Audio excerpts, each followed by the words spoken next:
which are going to overtake us. And it requires a kind of prescience. So in many ways, both of them are soothsayers of our time, and we would do well to tune into what they're talking about. Guy Standing is an economist who began to think about this phenomenon almost 30 years ago. He's come up with a term called the precariat, which pretty much explains the kind of political phenomenon that, again, is a transnational phenomenon. It's not just America's problem, it's not just Britain's problem, it's not just India's problem. It is a common phenomenon that is sweeping across the world, and it is a psychological state of being, which is precariousness and anxiety. When he first started speaking about this, much like Amitav Ghosh is in the throes of despair, Guy Standing was in the throes of despair because nobody was listening to him. They thought he's a crazy man. He didn't have the kind of standing in the academic circles that he deserves. But today, Nobel laureates, corporates, governments, people of all hues and across spectrum, leftists, rightists, centrists, are all asking for him. They're all engaging with him, and they're all asking him for solutions. So ladies and gentlemen, we are very proud to have Guy Standing here to explain to us what is this phenomenon that he intuited way before any of us were looking at it, and how it's impacting all of us. Thank you for being here, Guy.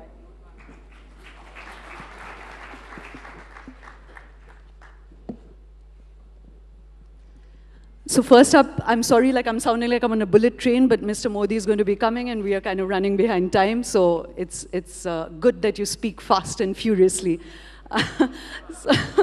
So, Guy, many people are not familiar with this term precariat. Once you enunciate it, it seems self-evident, but can you explain to us what is this phenomenon and why did you call it the precariat? Well, thank you very much. It's great to be back in India. I've been working in India on and off for 30 years, and this phenomenon is real in India as it is in all parts of the world, as Shoma has said. Since I wrote The Precariat in 2011, I've been asked to talk about it in over 400 places in over 40 countries. And every single day, I get dozens, if not hundreds, of emails from people who say, this book is about me. And what it's about is that we are in the middle of a global transformation. It's very relevant to the last subject that you were discussing, as I'll try and make clear in a moment. The global transformation is about the painful construction of a global market system. And the first period was dominated by neoliberalism, the Mont Pelerin Society, and all of those things that you know. And essentially, it was an extension of free market principles. Many in this room will support free markets. We had a liberalization, but in the process, actually, we've seen the construction of the most unfree market economy ever conceived. And the real problem that we're facing is a problem of rentier capitalism, where the return to property and assets exceeds anything else. So a tiny plutocracy has emerged, sucking rental income out of the rest of the world, in every part of the country. I'm coming to the precariat. And the existence of a class fragmentation process globally means we have a plutocracy and an elite at the top with rentier incomes, a shrinking old proletariat, and a growing precariat underneath. And the precariat consists of millions and millions of people who are facing a life of bits and pieces, unstable lives of labor in which they don't feel they have an occupational narrative, an occupational identity, and they're having to rely on low and volatile money wages. They're not getting access to rights-based state benefits or non-wage enterprise benefits, and they feel like denizens, not citizens. They're losing access to rights. And fundamentally, in this sort of very brief session, what I've perceived as the problem is that we have a breakdown of the 20th century, the last century, the 20th century income distribution system. It's not the Piketty story, but it's a story in which more and more of the income is going to an elite, and those relying on labor are having a shrinking share. So I'm just going to step in here, Guy, to ask you one thing, that there's often a kind of confusion around, as I said, people are not very familiar here with the word precariat, but you would have come across that confusion, that people think that this is just a working class problem. This is a labor class problem, a construction workers problem, and that the audience here doesn't need to connect with that. You've spoken of it as a psychological condition that cuts across class. You know, it could be people sitting here, it's white-collar workers, it's blue-collar workers. Please explain that psychological condition to us. I call it a mixture of the precariatized mind. If you're in the precariat, you have to do a lot of work that doesn't get counted as labor. You don't know what it is that you should be doing to give yourself a strong chance of having social mobility or economic security. And one of the worst aspects, which connects with the last subjects, is that in the last 30 years, we've seen an erosion of the commons.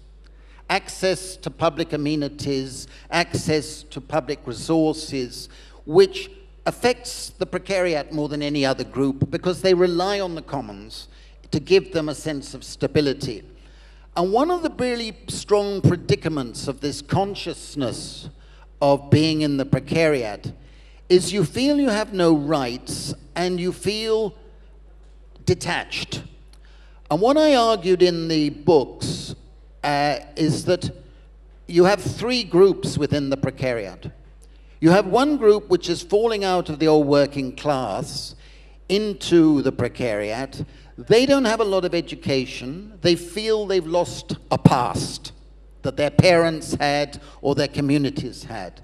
And I said on page 1 of the first book, I said on page 1 of the first book that unless the insecurities of the precariat are addressed and the aspirations, we will see the emergence of a political monster. That was on page 1. You will not be surprised that in November 2016, I received emails from all over the world from people who just wrote words to this effect: "Your monster has arrived." And what this means is that basically we have a danger that this group will be lured by populists and neo-fascist, racists and xenophobic people who will play on their fears. And if they do so, we should not be surprised to see more authoritarian figures emerging. But we have to address those insecurities and understand, not to condemn, but understand and to provide a new politics which is addressing those insecurities. The second group in the precariat consists of people who have lost a sense of home. They've lost a sense of the present. And this group suffers from a relative deprivation that they have no home anywhere. They're the migrants, they're the minorities, they're the various groups. This group is dangerous because they feel detached from society. And we're seeing that all over the world, where huge numbers of people are detached from our democratic process, detached from feeling they're members of society. And the third group, which is often the group that I get asked to address around the world, are the young and the more educated, often with parents like many of you, who are promised by their parents and by their teachers that if they go to university, they will have a future. But millions are coming out of university and college with no sense of future, but with one thing: unsustainable debt that drags them down and depresses them and leads to many mental disorders, suicides, attempted suicides. And this group is dangerous in that sense, an existential danger, but is also the great hope. Because this group won't support the Trumps or the neo-fascists elsewhere. They will look for a new politics of paradise. And this group doesn't condemn employers. They're going to have different employers all over there. They are critical of the state. And they are angry because the state is not addressing the ecological crisis, the existential crisis, offering a politics and a set of policies that will produce security and a sense of future. And it is this group where I think we have the greatest chance of success around basic income. I've been promoting basic income for 30 years. We've done pilots in Madhya Pradesh and West Delhi. I believe a basic income would work in India, but in many other parts of the world, it's the precariat that's demanding a basic income. So I'm going to come back to the solutions in a bit, Guy, but one of the things that really strikes you if you read Guy's book or engage with his thesis are exactly these things, that it's a psychological condition, it's a sense of anxiety and precariousness, instability that a lot of us, even sitting in this room, would vibe with, and also that perhaps it's the first time in the world that Guy has spotted the creation of a class that cuts across class, you know. So he speaks about how it could be climate change, it could be robotization, it could be artificial intelligence, it could be politics and conflict, what the source of displacement is. It could be neoliberal policies, it could be the labor reform that we are always asking for. What that cause for instability and precariousness is manifold, but the end product is the class that he's describing, and the impacts of that class are cutting across all of us, whether it's in France or Putin or Brazil or America or India or Pakistan, anywhere. The political impacts of that are all very, very similar and follow a pattern. And now that brings us to the solution, Guy, which is fairly contested as well. You are a great advocate, and as I said, 30 years back, you were talking about basic income. Everyone thought you're crazy. Nobody wanted to listen to you. Today, Rahul Gandhi is talking about a minimum income. Arvind Subramaniam put out a white paper on basic income. If both sides would have it, BJP would put out a plan, and Rahul Gandhi would put out a plan, and we'd be discussing only this if Pulwama strikes had not happened. So explain to us about basic income. Well, imagine if you were in my place, and for 30 years you've been advocating a particular idea, and suddenly you get an opportunity to put that idea into practice, into reality. What's happened in Africa, we've been doing pilots in Africa, where we've given every man, every woman, every child a basic income. And then in 2009, I got an opportunity to work with Sewa and friends here in India, and we launched pilots in Madhya Pradesh and West Delhi, where we provided thousands of men and women and children with a very modest basic income, without condition. And we said in those villages, we said, you can do what you like with the money. We're giving it to you. We're not telling you how to spend it. We're not telling you if you'll lose it if you don't spend it in certain ways. It's up to you. And I remember a very, very, very, very senior politician in this country inviting us to explain. And this very, very, very senior politician said, you're mad. They're wasted on alcohol and tobacco, and they'll stop working. We said, why? Would you do that? Would you do that? If we give you 300 rupees per person? You're not going to do that. These people are no different from you. So let's see. So over the course of several years, we provided every one of those villages with that money. And what we saw was that nutrition improved, health improved, healthcare improved, sanitation improved, work increased. Watch my lips. Work increased. Output, agricultural output increased. Women's status improved. The book has the data. And we saw this in action, and at the end of the several years, all the villagers said, please continue. And I kept going to the villages, and I said to myself, how come we're seeing all these things with just a modest amount? Hardly anything. 300 rupees per person. And then it struck me, and I've tried to explain that in several books, but it really was a lesson I learned from those villagers. The emancipatory value of a basic income is greater than the money value. If those of you who are economists here might be able to understand that. And the reason is this. in the low-income communities, money is a scarce commodity. And anybody who knows basic economics will know that if a commodity is scarce, the price goes up. So the villagers said there's one group in our communities which hate your scheme. They hate it. I said, we can't make everybody happy. And then they told us which group it was. It's the money lenders, they said. I said, I'm very sorry. And the reason is the price of money came down and they were reacting to their own liquidity and a sense of being slightly more in control of their lives.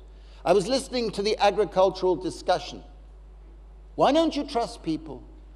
They increased agricultural output. They increased the fertilizers. They bought seeds. They were selling more. They were making more income even though the prices went down because they were producing more. So you're setting up a dynamic which is actually very feasible. And what is wonderful in this country is you have the fiscal space to do this without affecting public health or public education. We should all believe in those things. So that's the point at which I'm going to come in and contest you, Guy. But because you mentioned about agricultural output in the previous session, again, this might be something that interests the audience. We are always talking about China and its manufacturing cycle. I don't know how many of us are familiar with the fact that China's land holdings are much less and much smaller than India. But because they spent and focused on agriculture to a huge degree, their growth actually is being fueled by agriculture now, and they are twice or thrice or 4 times more productive than India because they believed and understood that agriculture was very, very central to their society. So, you know, everything we're discussing here is about focus and political priority. But coming to you, Guy, there are enough economists in India who are very worried about this phenomenon of basic income and direct money transfer.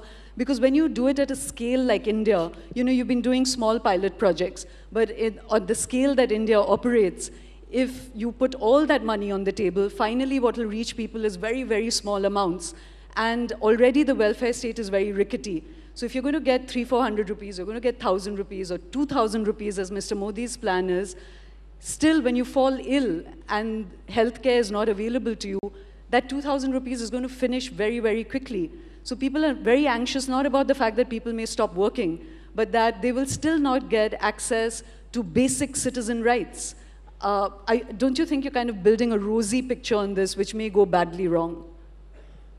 I think what makes me particularly unhappy when I come to India, a country I love and respect enormously, is that some of my old friends, economists from my Cambridge days, will write articles in newspapers based on complete ignorance. They haven't studied the pilots here or elsewhere. They haven't studied the theoretical and empirical evidence from around the world, and yet they have strong, strong opinions. I've read 3 articles in major newspapers since I've arrived back here in Delhi this week. And I say, well, where do you get this claim? Where do you get it? At least go and see. We live in a data unreliable world now. I know, but I mean, I say to economists that we have a responsibility.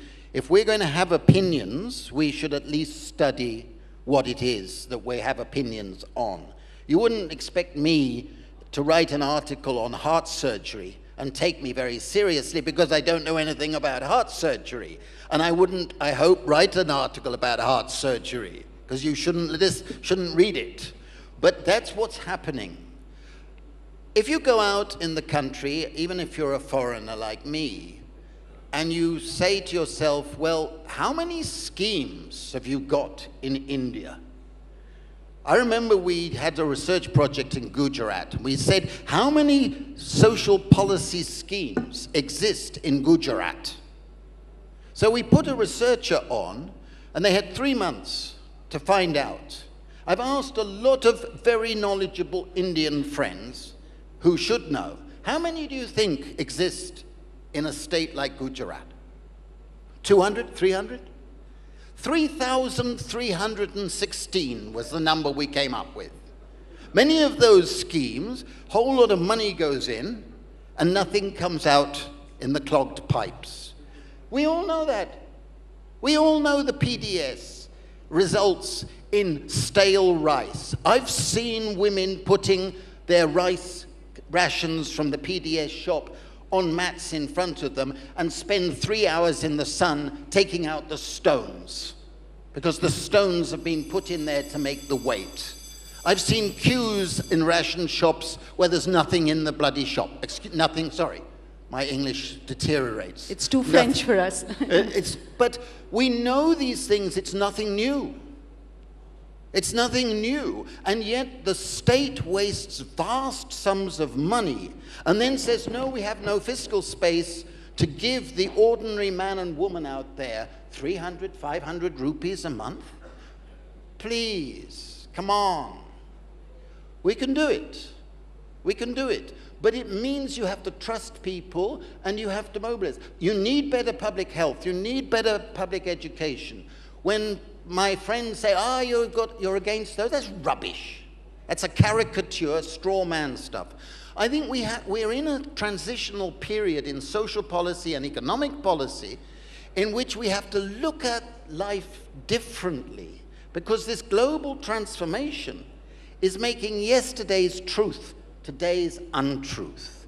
And we mustn't try and go back to the 20th century. Today, and that's one of the great things about coming to India, the fresh thinking about innovation, entrepreneurship in many spheres. But when it comes to social policy, too many people are trapped in the old bureaucratic system. The bell's hitting me. The bell is hitting you, Guy. I'm sorry, we're going to have to end it there, but part of the pleasure of meeting people like Amitav Ghosh and Guy Standing is that they're posing the intellectual challenge and the creative challenge for everyone to think fresh.